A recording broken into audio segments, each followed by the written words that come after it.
we'll still have problems with Iran's sponsorship of terrorism, its funding of proxies like Hezbollah that threaten Israel and threaten the region, the destabilizing activities that they're engaging in, including in places like Yemen. And my hope is that, building on this deal, we can continue to have conversations with Iran that incentivize them to behave differently in the region, to be less aggressive, less hostile, more cooperative, to operate the way we expect nations in the international community to behave. But we're not counting on it.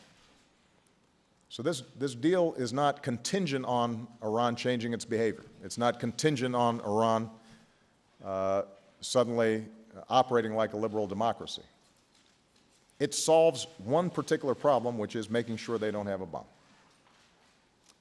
And the point I've repeatedly made, and is, I believe, hard to dispute, is that it'll be a lot easier for us to check Iran's nefarious activities, to push back against the other areas where they operate contrary to our interests or our allies' interests, if they don't have a bomb.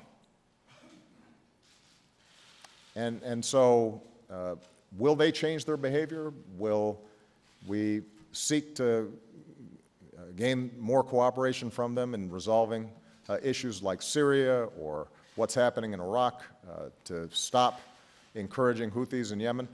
We'll continue to engage with them, although keep in mind that unlike the Cuba situation, we're not normalizing diplomatic relations here. So the contacts will continue to be limited. But will we try to encourage them to take a more constructive path? Of course. But we're not betting on it.